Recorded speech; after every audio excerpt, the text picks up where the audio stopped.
Well, good afternoon, everyone, and welcome to our virtual town hall with the Honorable Erin O'Toole, Leader of the Conservative Party of Canada and Leader of the Opposition. While we wait for Mr. O'Toole to arrive, we'll get an update on what's been happening in Ottawa. And so with that, I'm going to bring in our Vice President of Government Relations, Brad Butt, who's been keeping his eye on Ottawa. Brad, we have some latest updates on the budget. What's been happening in Ottawa? Well, on Wednesday, the House of Commons rose for its summer recess, but just prior to that, Bill C-30, which is the Budget Implementation Act, it did pass in the House of Commons. That budget includes a number of measures and the extension of many of the business support programs that businesses have relied on during the pandemic: the Canada Emergency Wage Subsidy, the Canada Emergency Rent Supplement programs, which have been extended to September the 25th. So that piece of legislation is now before the Senate. It will start to be debated by the Senate on Monday, and I would expect that it will pass the Senate probably on Tuesday. It then goes to the what they now call the Administrator of the Government of Canada, so the Acting Governor General, and who's also the Chief Justice of the Supreme Court, and the Chief Justice will sign the bill into royal assent, meaning that the Budget Implementation Act bill will be passed and those subsidy programs will be able to continue. However, I see we have a more important guest on the line now, so I can stop pretending to used to be a member of Parliament, and back to you, David, for the formal introductions of my former colleague, Erin O'Toole. Former colleague and current friend, I hope, at least. Always friends, always friends, always friends. Well, as you know, Erin, Brad is a recovering politician now working with the Chamber of Commerce. So with that, I want to welcome everyone. I'm David Wojcik, the President and CEO of your Mississauga Board of Trade. It's our great pleasure to have you join us this afternoon for our virtual town hall with the Honorable Erin O'Toole, Leader of the Conservative Party of Canada and Leader of the Opposition. With rumors of a federal election possibly later this summer or in the fall, the timing of having Mr. O'Toole join us is perfect. Today's event will give Mississauga's business community an idea of what a conservative government would do on issues like economic recovery, taxes, investments, and Canada's role in the world. In the meantime, the role of the official opposition remains important, particularly in a minority parliament, to keep the government to account and suggest alternative ideas in Canada's best interest. Now, the Mississauga Board of Trade is doing its part to return Mississauga to the pre-COVID levels of economic prosperity through our Mississauga Economic Recovery Group, also known as MERGE. We have launched the Fast Antigen Screening Toolkit, which provides a framework and a step-by-step instruction on how to protect employees against the spread of COVID-19. We also provide we provided local and provincial health officials with a plan for pop-up vaccination sites throughout the region of Peel. And our latest MERGE initiatives, the first one, a national life sciences strategy roadmap to bring research and development back to Canada, provide an environment that insulates our innovative brain trust and stops the exodus of our best and brightest to more friendly jurisdictions. And finally, creates an internationally enviable talent pool, which attracts foreign investment and ensures domestic self-sufficiency. Our second initiative, providing a roadmap to overhaul the SHRED program, that's a scientific research and I want to say education, but it's not education. Experimental design. Thank you, Brad. Experimental development program with a view to stimulate research and development of world-class products and services. And our third initiative, to work with our world-class university, college, and career colleges to prepare the talent pool required to compete in the year 2030 and beyond. These are only a few of the groundbreaking charters MERGE has embarked upon, and we look forward to reviewing them in greater detail with Mr. O'Toole and his team in the coming months. Before we officially introduce the Honorable Erin O'Toole, I would like to review the virtual event protocols for today's event. All attendees will remain on mute as we are recording this event. A Q&A session will occur after Mr. O'Toole addresses the audience. If you have a question, please use the Q&A button at the bottom of your screen to enter your question. Questions will only be visible to MBOT staff and panelists, and we will do our very best to get all the questions before Mr. O'Toole today. To officially introduce the Honorable Erin O'Toole today and to say a few words, please welcome Brad Butt, Vice President of Government and Stakeholder Relations for the Mississauga Board of Trade. Brad? Well, thank you very much, David. And on behalf of the Mississauga Board of Trade, we welcome the Honorable Erin O'Toole. I had the pleasure to serve in the 41st Parliament with Erin and work with him when he served as our Minister of Veterans Affairs. And unlike me, Mr. O'Toole was re-elected as an MP in 2015, and he continues to serve his riding of Durham in the House of Commons. Erin O'Toole grew up in a General Motors family in Bowmanville, Ontario, and I also know his father very, very well. At the age of 18, Erin joined the Royal Canadian Air Force and completed his studies at the Royal Military College. He continued his officer training in Chilliwack, British Columbia, then Winnipeg, Manitoba, and settled in Halifax, Nova Scotia. As a tactical helicopter navigator, he participated in search and rescue missions off Canada's coast, rising to the rank of captain.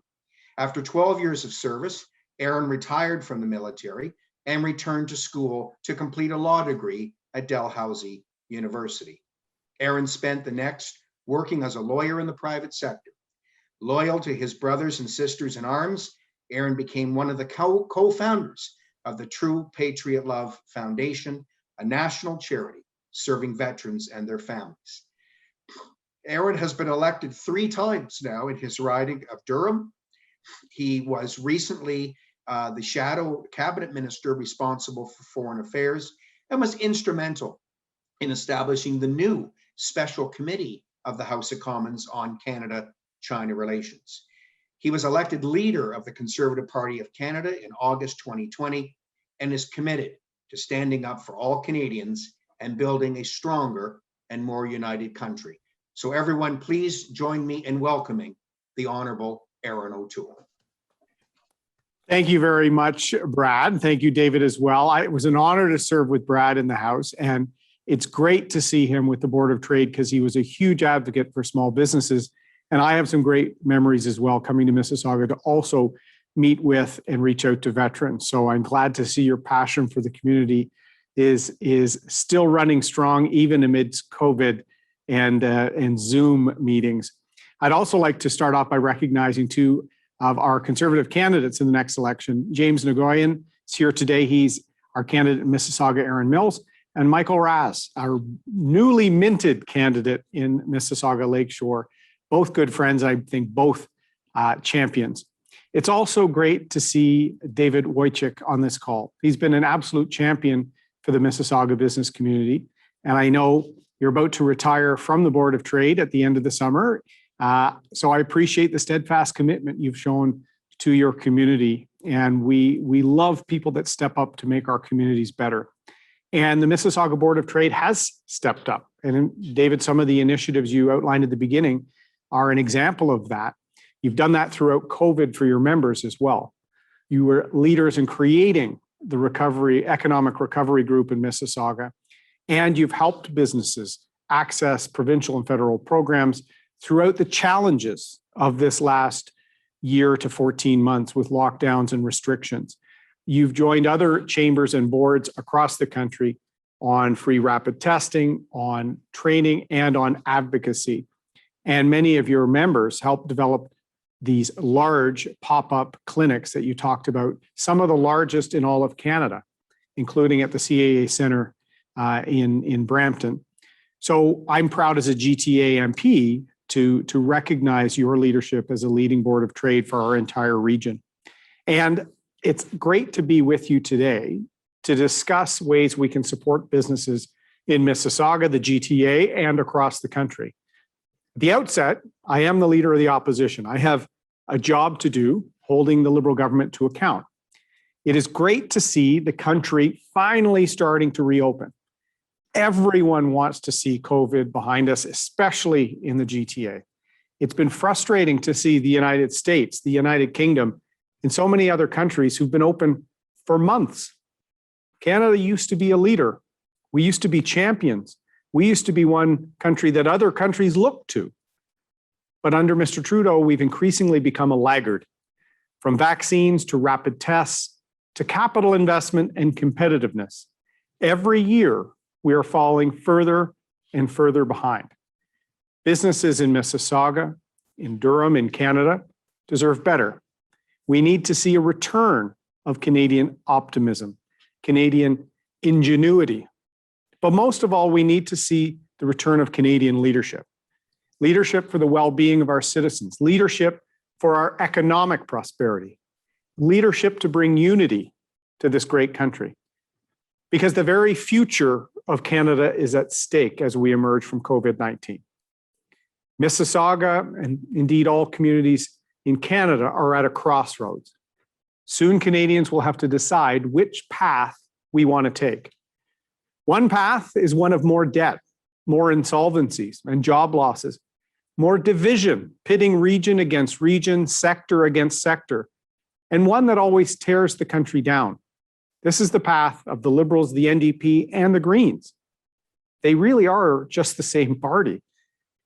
There is another path, however, the path being offered by the Conservative Party of Canada, a path that will deliver us a Canada where those who've struggled the most through this pandemic can get back to work.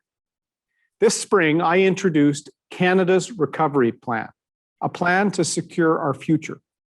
Canada's Conservatives will enact first a comprehensive jobs plan to recover the 1 million jobs lost during the pandemic, and we know we can reach that target within 1 year. Mississauga businesses pivoted quickly when the pandemic began. Revenue dried up for McRae Imaging, for example, after major events, trade shows were canceled. They began creating face masks and received funding from the provincial government to produce see-through coverings for lip reading. Mohammed Fake of Paramount Fine Foods, someone I'm proud to call a friend, was determined to maintain staffing levels despite losing indoor dining in high traffic locations. He and his team launched 3 new brands, including a touchless concept for customers to order at in-store kiosks and a mobile app, giving Mohammed and his team the ability to bring laid-off staff back to work. To prevent further business closures and layoffs, our recovery plan will take immediate action to help those who've suffered the most, including small business owners, women, young people, and people from visible minority communities. They have been suffering the most. We will also have policies to rebuild the main streets of Mississauga and the GTA and the rest of our country by assisting small businesses who are struggling and provide incentives to invest in, rebuild, or even start new businesses. According to Mississauga's economic development offices, small businesses represent as much as 99% of business and employment in the community, employing over 225,000 people at 100,000 small and medium-sized businesses. Businesses and business owners, often families, need a federal government who will stand with you and one that is committed to ensuring those who've struggled the most, those who are fearing insolvency in the next year, can survive to thrive as we go forward. As we recover from the pandemic, film and TV production will also be a key driver of growth in Mississauga. The city will soon host 8 studios and more than 1 million square feet of indoor filming space. This will create a ripple effect across the local economy, creating jobs and opportunity.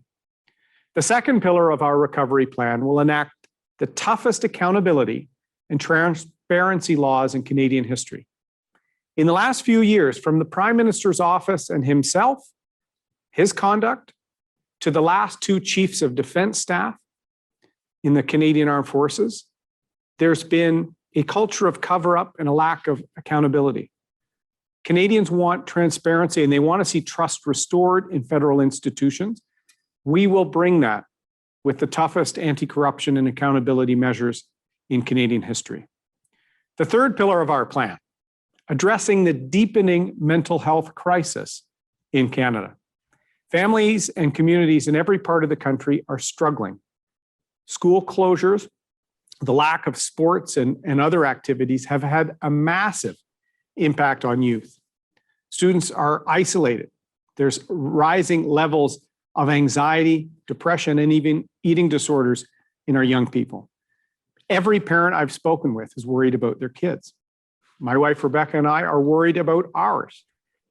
Just a few weeks ago, children's hospitals across the country, including Sick Kids and McMaster's, declared a code pink to bring attention to the massive jump in substance abuse calls and suicide attempts. Sick Kids reported a 25% increase in youth coming into the ER for mental health conditions. McMaster's Children's Hospital said suicide attempts were 4 times higher during the second wave of COVID-19 compared to the same period in 2019.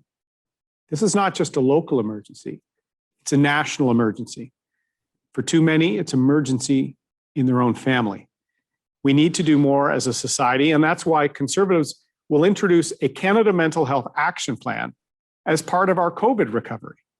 This plan will boost funding partnerships not only with the provinces, but with nonprofit groups in the communities on the ground for mental health care. Groups like Project Now, which is about to be launched in Mississauga. This team will encourage children, youth, and their families to seek support and ensure that there's a coordinated system to let them access help when they seek it. Mississauga is also moving forward with the creation of the Malton Youth Hub. This will serve young people in many ways, including mental health and wellness. Project Now and the Malton Youth Hub are exactly the types of partnerships we will strive to support. There's also another local initiative I wanted to highlight. 3 years ago, Peel Region Police Officer Dave McClellan launched Boots on the Ground. As a veteran, I like that name. This is a call center for retired and active duty first responders to provide peer mental wellness support for other first responders. They've seen calls massively increase during the pandemic and are hoping to expand support across the country. As a veteran, former veterans minister, and someone that's worked with groups like Wounded Warriors and True Patriot Love, the peer support is key. The fourth pillar of our recovery plan, we will ensure our country is never unprepared for a crisis again.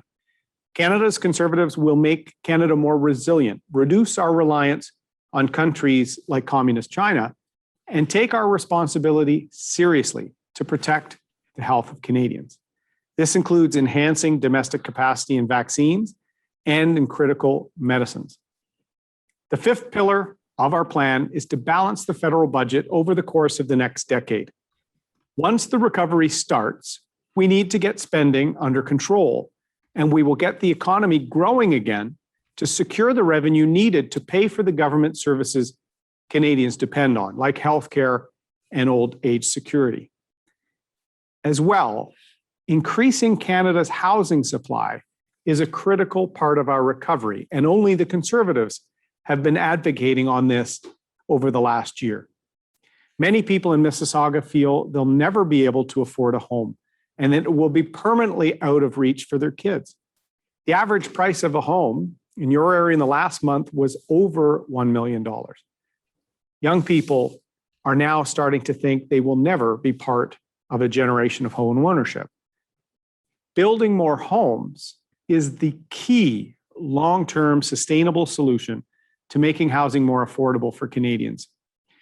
Argo Developments is in the process of turning former industrial land on Mississauga's waterfront into the Lakeview Village and homes for 20,000 people. We need to see more projects like this in Canada, and the federal government, we are looking at ways that we can incentivize, encourage, and partner with provinces and municipalities to accelerate such investments and developments, to cut red tape and eliminate some of the added costs that delay new home and new community construction. We need to make sure there are incentives for people to live in an area where they can work or commute to work. Governments at all levels and partnering with the private sector, we can make it more attractive to invest as well in housing cooperatives and in rental housing. Recently, I was also proud to release the Conservative Plan for the Environment. Our plan will empower Canadians, reduce emissions while preserving jobs in all sectors and in all regions of our country. In fact, we had climate change experts model and confirm that the Conservative Climate Change Plan will achieve the same emission reductions as the Liberal government's current plan, but will grow jobs in the economy at a vastly superior level. We will also make Indigenous reconciliation central to our leadership as a government. The horrific findings in last few weeks in Kamloops and in Saskatchewan remind us of the need to move on the Truth and Reconciliation calls to action. I will move because actions will heal far more than more words. The decisions we take in the next few years will define Canada for not only this generation, but the next. As the father of 2 young kids, my greatest worry is failing to leave a better Canada to them. It's what drives me every day, and I'm sure it's what drives your members. That's why every day I'm telling Canadians about the vision Conservatives have for a stronger, more prosperous, and a more united Canada. As we recover from COVID-19, it's time for certainty and competent leadership again. It's time for us to be champions for unity, excellence, and prosperity. Mississauga News recently ran a series called Love Local to tell their readers about the immense challenges faced by businesses in the community. These were stories of hard work and courageous determination. I admire that determination.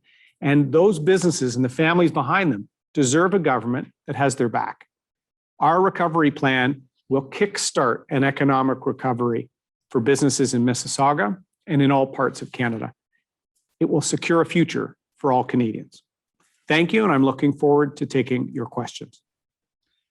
Well, thank you, Erin. Great remarks. And thank you for recognizing the Mississauga Board of Trade and the efforts that we've put forward in our Mississauga Economic Recovery Group. 50 CEOs across 6 sectors working very, very hard to come up with great ideas and roadmaps for the federal government to follow.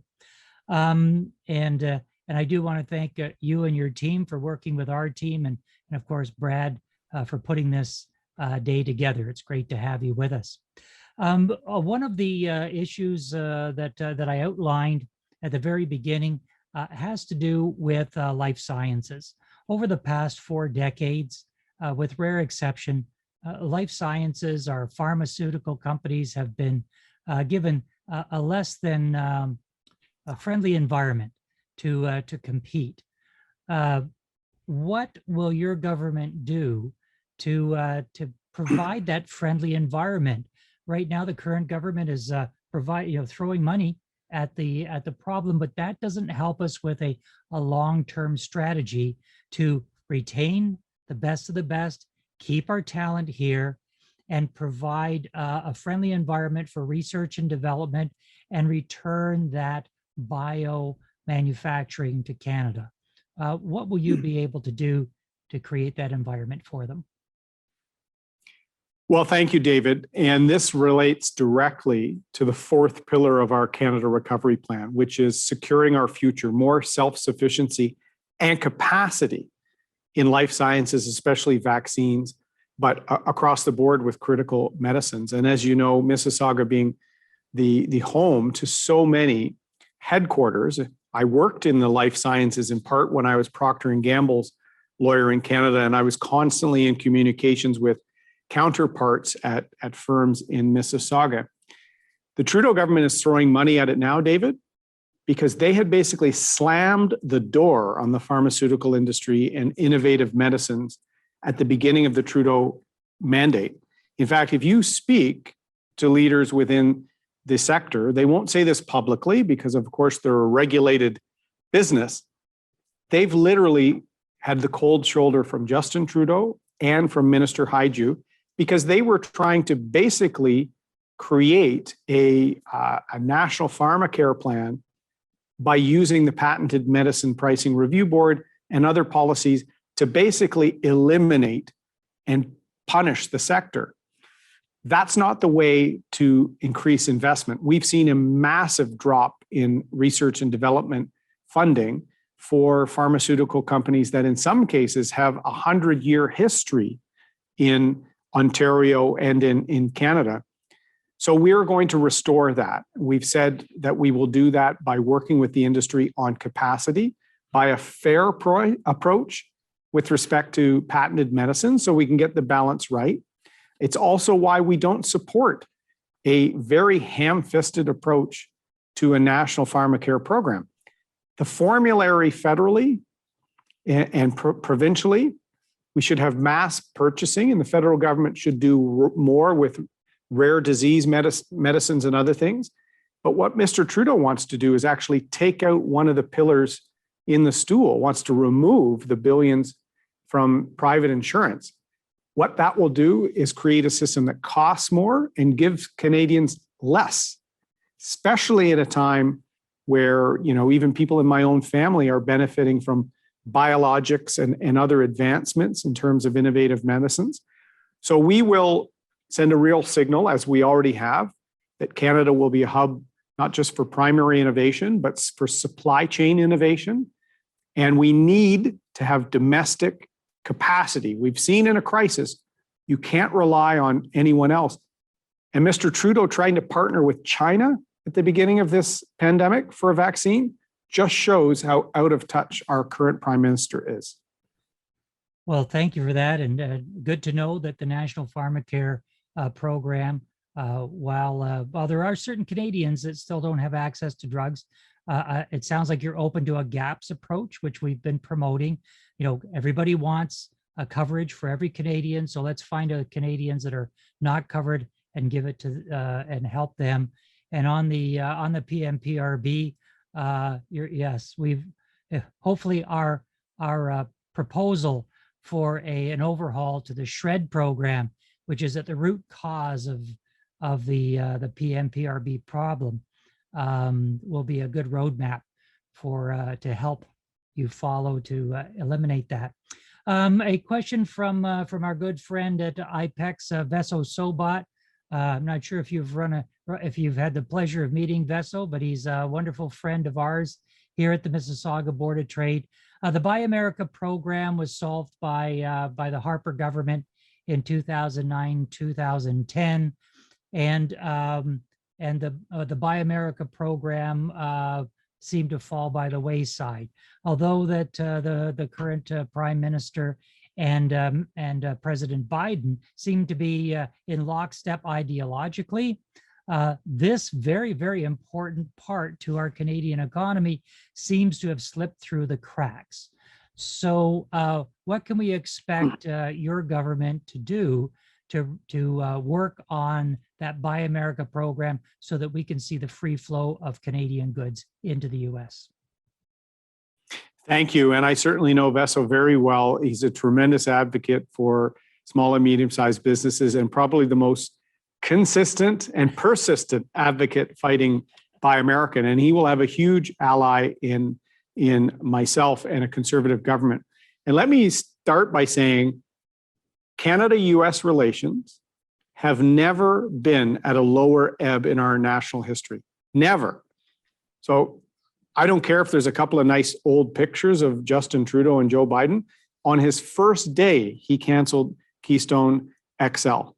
Mr. Trudeau made one token phone call and didn't even try and save something that was in our national interest and certainly in the family interests of thousands, depending on that project. Line 5 is at risk.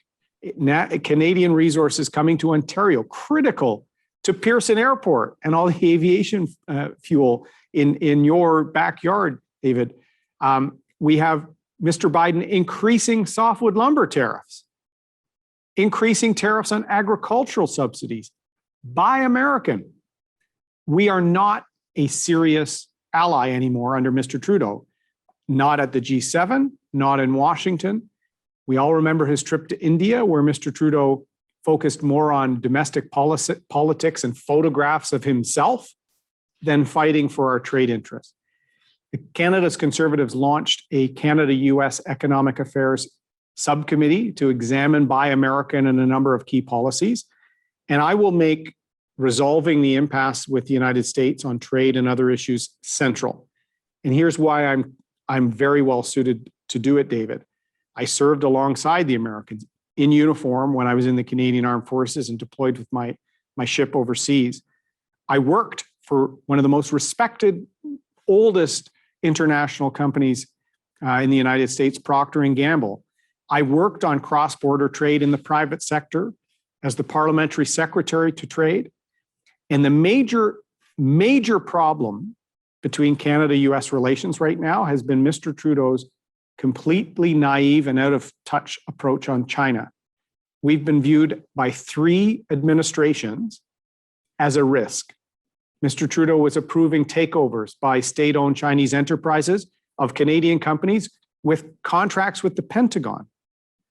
He was seen as deviating from our traditional Five Eyes Western Alliance.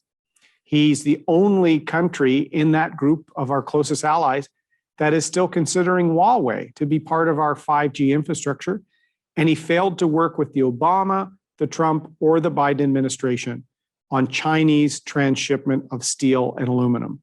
So Mr. Trudeau's naive policies have actually undermined our own competitive advantage here at home, but they've eroded our relations with our strongest and most closest ally.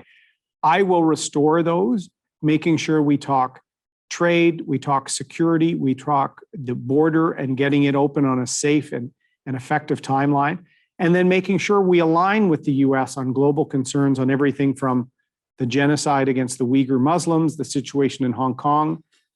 We need a serious Canada on the world stage again, and you will get that with a Conservative government.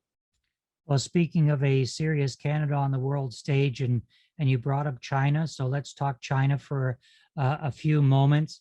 India is in a current crisis with China as they creep across the borders. As you mentioned, Canada is trying to do business with China. Doesn't seem to be a friendly environment, at least on the political side of things.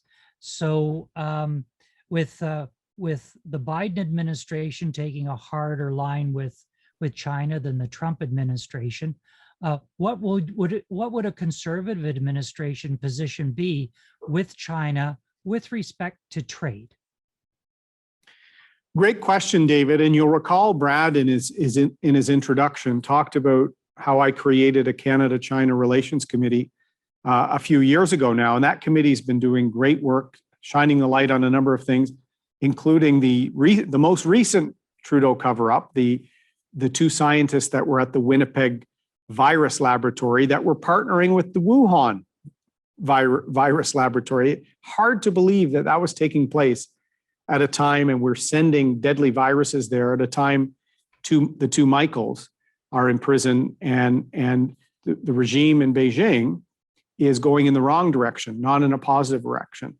So I've said for many years now, Canada has to be aligned with the United States and the UK, Australia, New Zealand, the Five Eyes partners, on everything from intellectual property and cyber security, right through to trade policy on steel, on aluminum, on intellectual property. And if we're not step by step with our allies, we're going to see a country in China basically manipulate global trade for their benefit, not follow the rules with respect to trade, the environment, or human rights, and actually hollow out our manufacturing, hollow out our jobs at a time we need them the most. Take, for example, aluminum, something the Trudeau government should have partnered with both the Obama, the Trump, and now the Biden administration on controlling dumping and transshipment by China. Aluminum that comes from China is 7 times more carbon intense than our aluminum from Saguenay, Quebec, or Kitimat, BC. Mr. Trudeau signed a new NAFTA with the Americans that actually allows China to transship aluminum into Mexico, undermining not only our aluminum industry, our auto parts industry, because as you know, more and more auto parts, including some fabricators in Mississauga, are going to aluminum with electric vehicles for the lighter potential for vehicles. We are hollowing out our own potential because Mr. Trudeau is completely out to lunch on trade and the realities with China. So there's a real opportunity because our relations are so close with the US historically for us to correct this aberration that has been the Trudeau government. Mr. Trudeau's only success with Washington has been getting a state dinner to invite his family and friends. We've literally lost on every other measure, and the US is key to getting the balance right with China. We are too small of an economy. We need our Five Eyes allies to work together to put the right economic pressure to drive change with respect to Chinese conduct.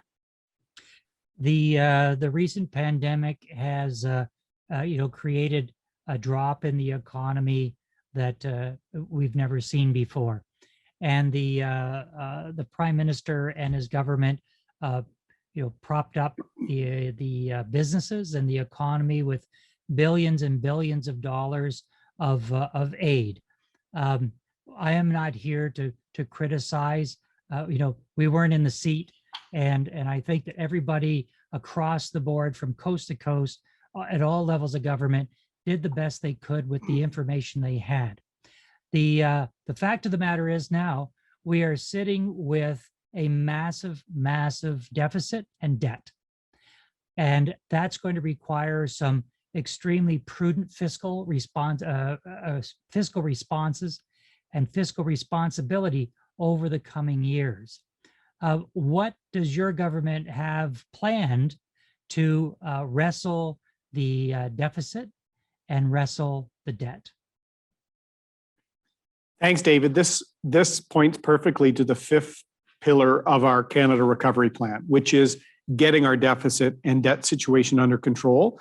We've picked the timeline of a decade to do that so that we can provide immediate help in the short term for those struggling, highly affected small and medium-sized businesses, but really get people working, get the economy moving for both employment and economic activity.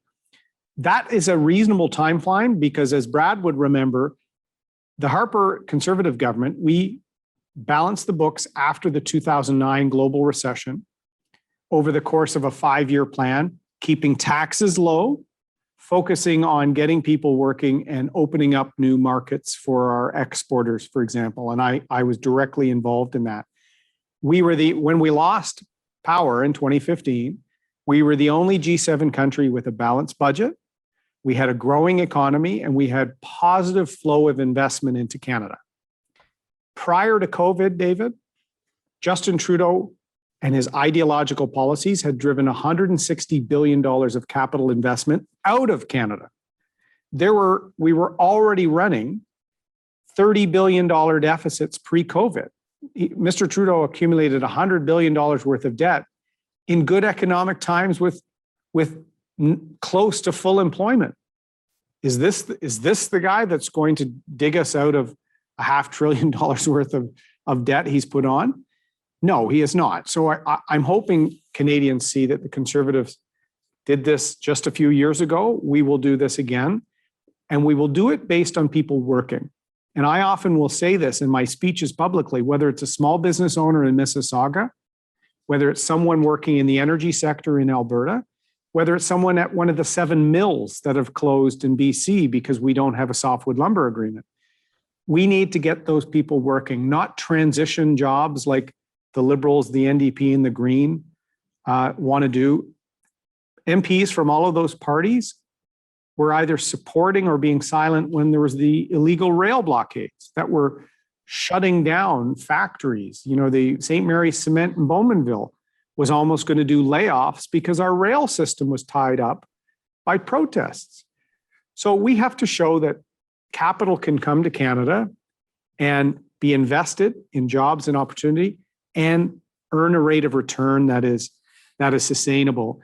If we make ourselves a destination for talent and capital again if we support all sectors of the economy, not an Ottawa knows best green recovery or some agenda. We will let families get back to work, small businesses recover, and we will tackle our deficit in a timeline that we think is fair, which is why we're going to have an accelerator for small business, highly affected sectors, especially hospitality and tourism, that we'll be announcing in the coming weeks and months that will show Canadians we're going to kickstart a private sector-led recovery so we can get back on track. Many people are very concerned that one of the ways out of the debt and the deficit is by increased taxation. So we know that there's only two things that you can possibly do: increase the rate of taxation or increase the amount of tax collected through the volume and an increased GDP. Which one of those philosophies are you going to subscribe to? And if it is the latter, which is increased GDP and just increased volume of taxes, keeping the rate the same, how do you plan to do that? Great question. GDP growth, including in the resource sector, the interesting is key. That will be our approach. We're the only party that supports the resource sector. As I said, the Liberals, the NDP, and the Green, they're all anti everything, which is why we don't have a softwood lumber agreement, why we don't have a critical minerals strategy, which is why they talk about transitioning the oil sands. We need to make sure the oil sands and all of our resource sectors are world leaders in ESG, because actually the only growth we've had in the last year, period, as a country, period, David, has been in home buildings and real estate and resources. In fact, a bit of a resource surge as we emerge from COVID could be an accelerator for our economy, but it will not happen under Mr. Trudeau because he's against everything. That's the real stark difference. When I talk about a crossroads, there is no starker difference because Mr. Trudeau is trying to outcompete the left. We're the only party in the center right trying to make sure people get back to work. And when it comes to taxes, you said you can increase the rate. Oh yes, Mr. Trudeau will do that. He'll also create new taxes, David. They're looking at a home equity tax. And when they've been caught by having CMHC and CRA actually test and examine this, and now they have many of their sort of friendly talking head voices in the media suggesting this is a way to help them, they are going to tax the equity in people's homes. That's what Trudeau's doing. That's why he has no plan to balance the books. He is going to not only increase tax rates, he's going to create new taxes, as he did with the carbon tax already, which is what he did with the shared economy tax. He started taxing Uber. He put in an accelerator tax, automatic for spirits and alcohol. That actually was contrary to our democracy because you should always bring a tax increase to Parliament, not make it automatic. People should be chaining their wallet to their pockets if Mr. Trudeau is able to win again. That's a good visual for me to take away, chaining my wallet. Let's turn our attention to immigration. We have scarcely had any immigration over the past a year and a half, and we all understand why. We're not pointing fingers at anyone and blaming anyone for not having the proper amount of immigration. But immigration is desperately needed. We know that we need people to perform certain jobs in the manufacturing sector.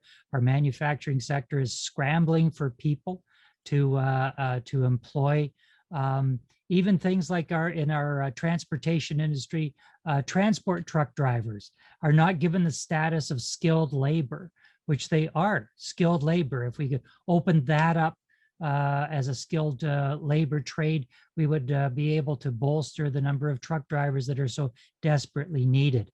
On the immigration front, what would you and your government do to help industry with the desperately needed immigration that they so desire?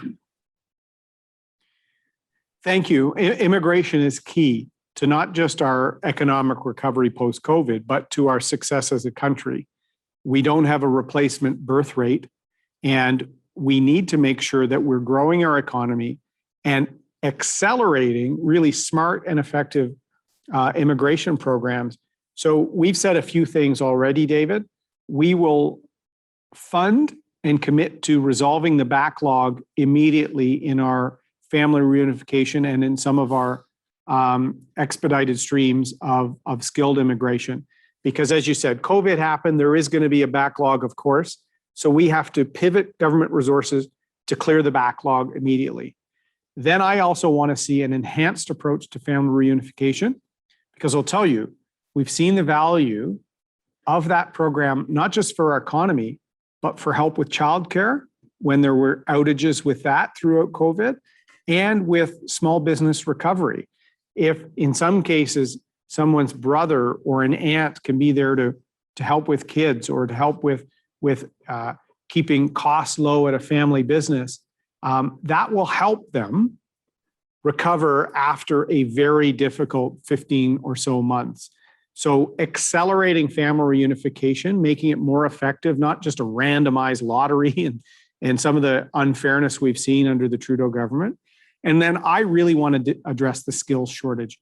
Sadly, Canada has never done this well in the last 20 to 30 years. We track shortages for the purposes of granting temporary foreign workers, but we don't use that same data, David, to actually make our immigration system work faster, more effectively. You've raised the situation with truckers. That's a shortage across the country. The same shortage exists in many, many sectors, including manufacturing. And when you have a workplace shortage, you have a lack of productivity and you have a lack of capacity for fulfilling contracts. So we're actually leaving GDP growth on the table because we're not doing this smarter. And I'll stress it here because it's a hallmark to me versus Trudeau. Trudeau announces things, never delivers. He's very good at the photo op. He's not good at the follow up. My background, I'm not the celebrity prime minister. I'm a guy who gets stuff done. In the military, in the private sector, in my charitable work as a minister, I bring together a team, I put together a plan, and I deliver. And that's what I'll be as prime minister. And someone with real private sector experience, we need to do skill shortages, training, partnerships. We need to work on the skills gap with the provinces and accelerate programs that can actually help reunite families and secure an economic recovery. We one of our viewers has posed a question or two, and this is around COVID and the pandemic. The viewer asked the question, they noticed that you were silent against the lockdowns in the provinces.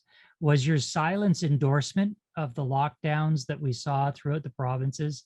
And secondly, what's your opinion and thoughts on a vaccine passport? Sure. Here's a reality. Thanks for the question. We weren't silent.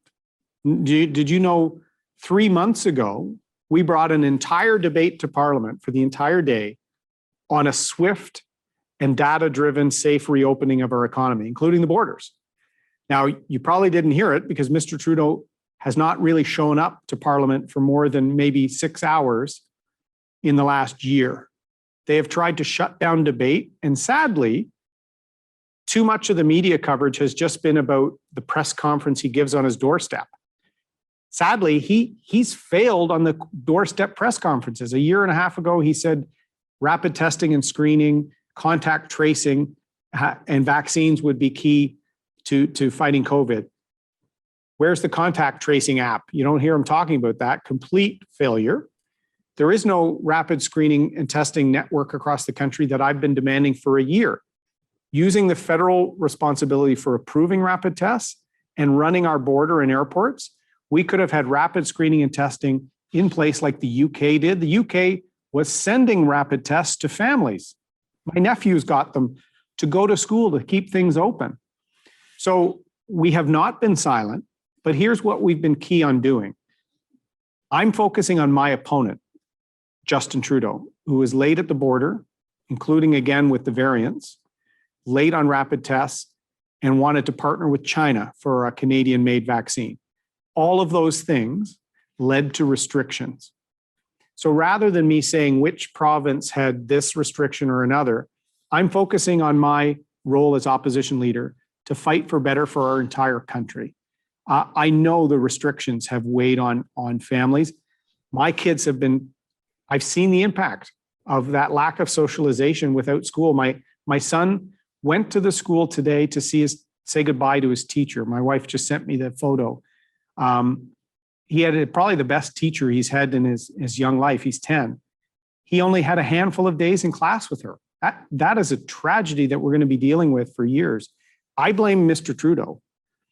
With respect to vaccine passports, Canadians have to realize there's rights and responsibilities. So if you want to travel to Europe, you're going to need proof of vaccination in the next few months. So a lot of Canadians are asking for how we can get that. Some provinces are doing QR codes. Some provinces are doing a printout or an email of your vaccination.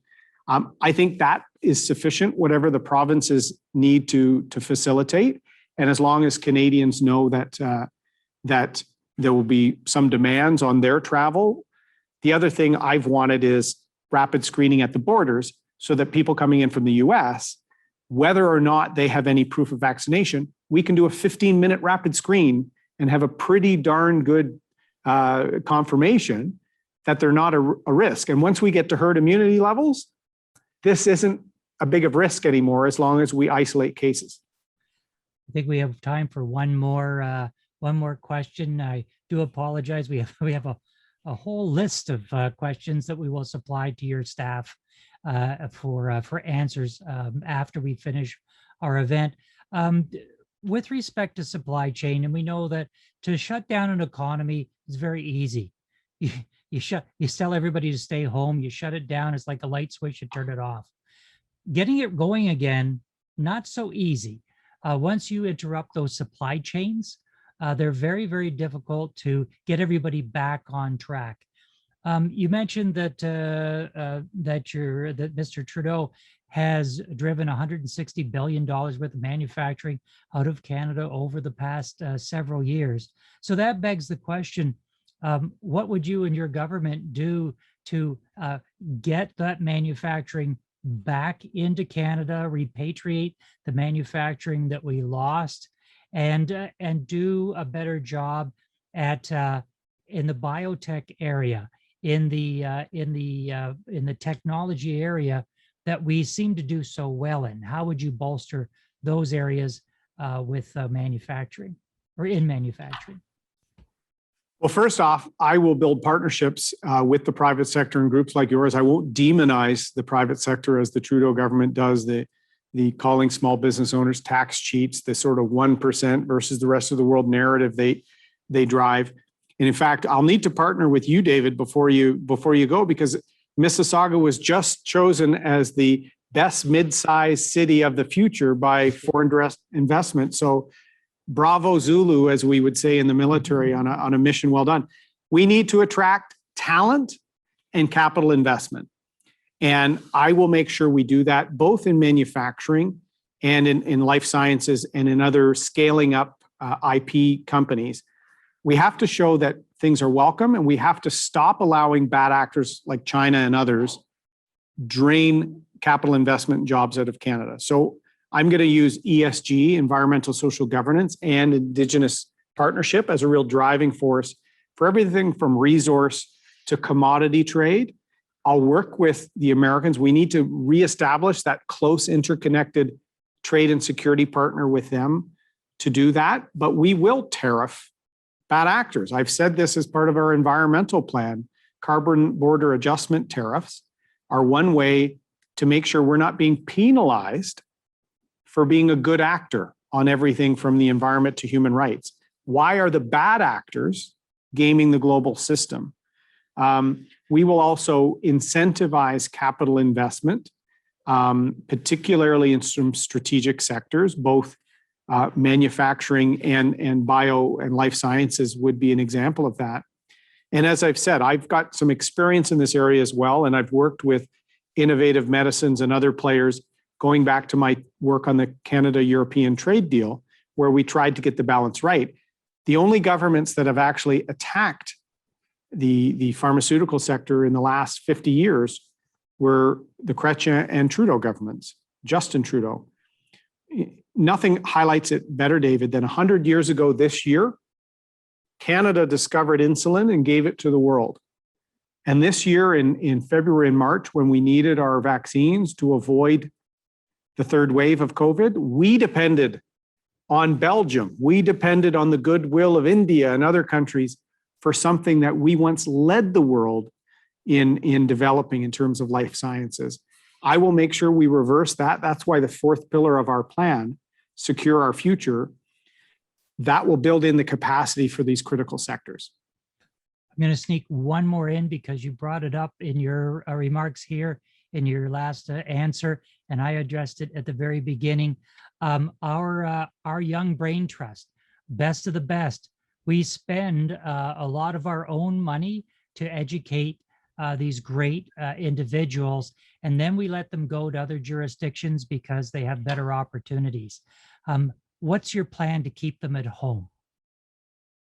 Yes, this is key. And I've talked to the Canadian Council of Innovators and a whole range of folks about how do we not just keep talent here, but make sure that our startups scale up here. We need more Shopifys. We need more open techs.